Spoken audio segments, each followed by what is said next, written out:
जय श्री स्वामी समर्थ। आज मी तुम्हाला एक बाप लेकीची गोष्ट सांगणार आहे। एक लग्न होतं। नवरा नवरी पाटावर बसले होते, विधी चालू होत्या।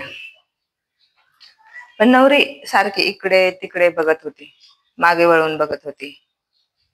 नंतर अंतरपाठ धरला, लग्न झालं, सप्तविधी सुरू झाल्या, तरीही नवरीचं इकडं तिकडं वळून बघणं काय थांबे ना। वराडातल्या लोकांना प्रश्न पडला, ही नवरी अशी का करते? नवरी सारखी इकडे तिकडे का बघते? मग त्या वराडामधल्या एका ताईने तिच्या जवळच्या नात्यातल्या एका बाईला विचारलं, ही मुलगी अशी का बघते? सारखी इकडे तिकडे वळून का बघते? लग्न काय मुलीच्या मनाविरुद्ध आहे का?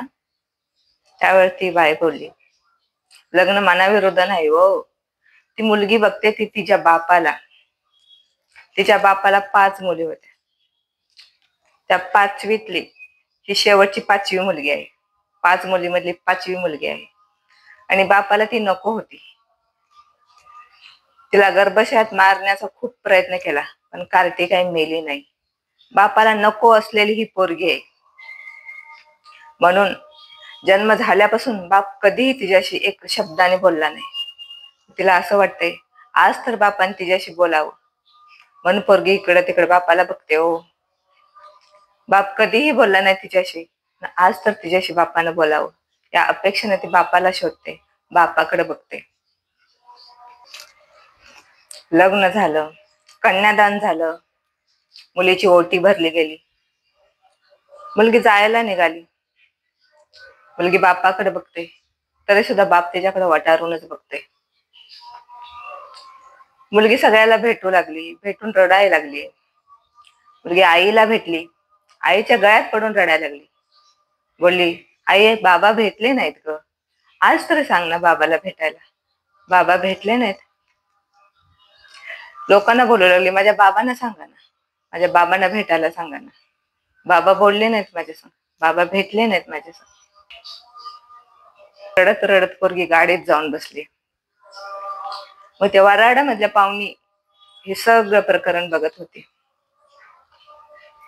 मग तिला दया आली त्या पोरीची, ती तिच्या बापाजवळ गेली आणि म्हणाली, जावा ना हो, त्या पोरीसोबत बोला, त्या लेकरासोबत 2 शब्द बोला, त्याला बरं वाटेल आणि ते खुशी खुशी निघून जाईल।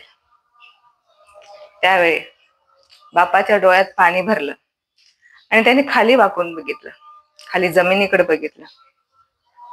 त्याच्या अश्रूचा बाण सुटला आणि तो ढसा रडायला लागला। म्हटला, कसं जाऊ सांगा तिच्याकडे मी? जन्म झाल्यापासून कार्टी सोबत मी एक शब्दही बोललो नाही। आज तिच्या पुढे जायची माझ्यात हिंमत नाही।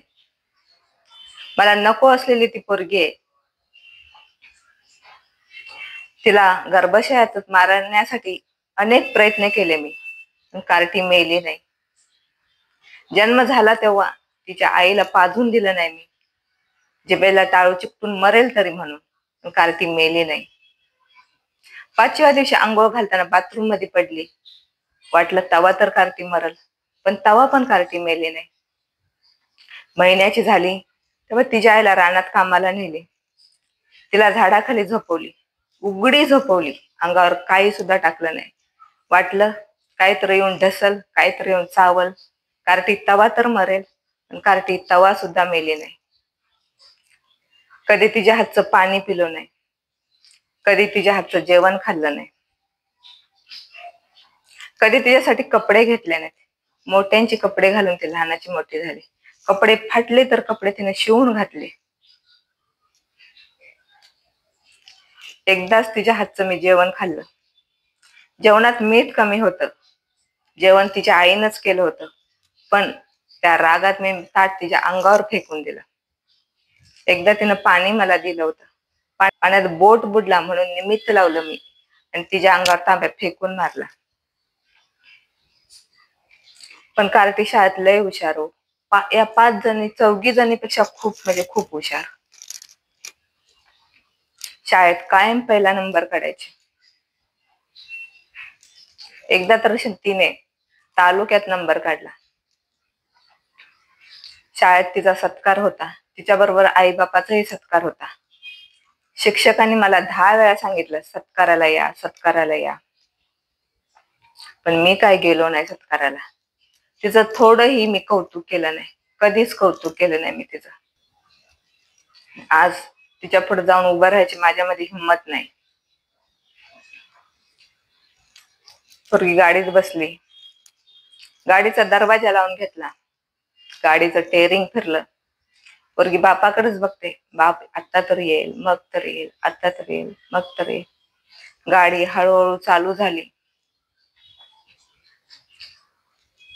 गाडी चालू झाली तशी बाप धावतच सुटला लेकीकडे, लेकीला भेटायला. मग त्या पोरीने त्या बघितलं आपल्या बापाला धावत येणार, कळती सुद्धा गाडीचा दरवाजा उघडला आणि पळत जाऊन बापाला कडडून मिठी मारली आणि दोघं ढसा रडू लागले. काही केलं तर रडू काय थांबेना. कसं थांबणार ते रडू?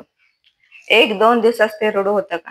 ते रडू होतं 18-19 वर्षाचं रडू. कसं थांबणार ते रडू सांगा तुम्ही?